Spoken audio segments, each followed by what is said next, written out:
Hello, good morning mga ka-friendship! Welcome to my vlog, Isle Pinheiro, Madam Ellie. And welcome to my neighbor's backyard general cleaning challenge. And my task for today, kung inyong nakita diya sa likod, see that? Muna siya gitawag og banana plantation. Pero dili ta mang harvest karon. Yes, exactly, dili ta mang harvest karon. Ang atong buhaton is general cleaning. Meaning to say, atong panangtangon ang mga laya nga dahon, atong pamulungan, atong tangtangon ang tanang mga sagbot, atong limpyuhan ang palibot. Kung unsaon paglimpyo, maunay dako kayong problema nako. But before that, i-tour sa atamo sa lugar kung diin maoy akong limpyuhan karong adlaw. Mauni siya. Mauni ang lugar. Dili na among yuta. Sa amo ning silingan nga napalit nga yuta. Pero wala na may atiman diri kay tuwa sila sa laing nasod. So mahadlok man sad ko nga naay mga lamok, mga malalang mananap sama sa snake, rats, cockroaches, and everything that bites.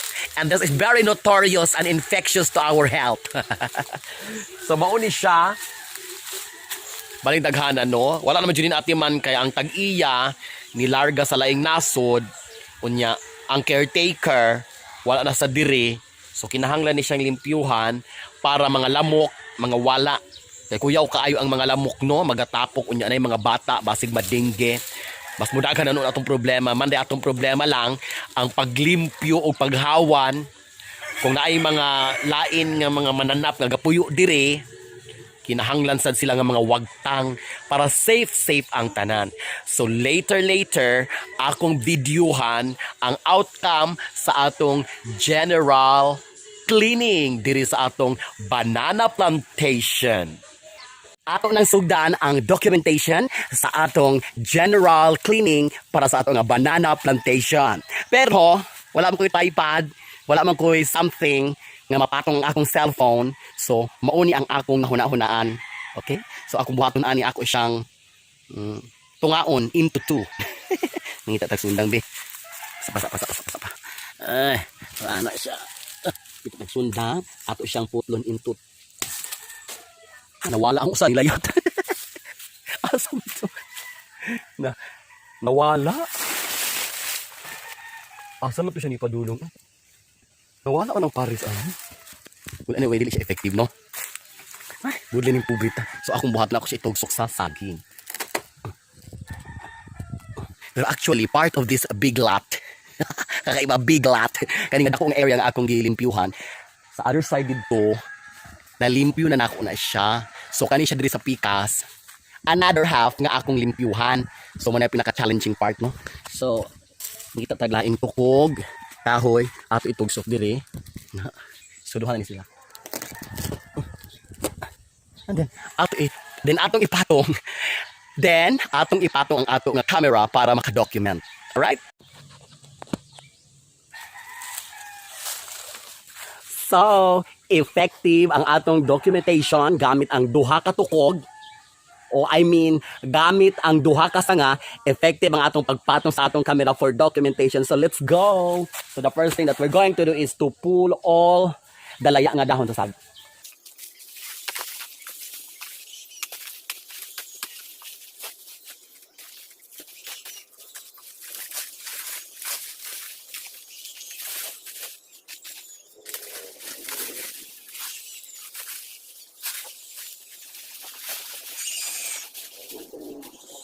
Kinahanglan po natong limpyuhan ang mga ilalom sa punuan para healthy siyang mutubo, para wala yung mga parasites.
We're done with our general cleaning and this is the output.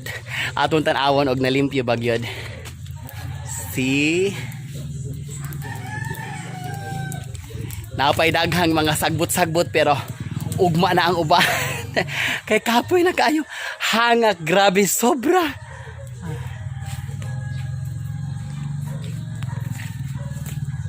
Agsaging kaganiha nga atong gilimpyuhan.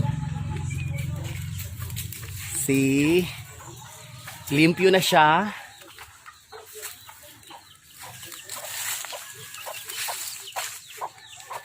And then, kung makita ninyo ang mga dahon na ada sa kilid, gituyo gyud na siya butang para inigmalaya siya, mahimo siyang fertilizer. So, naasad siya gamit at the end of the day. Okay. This is it.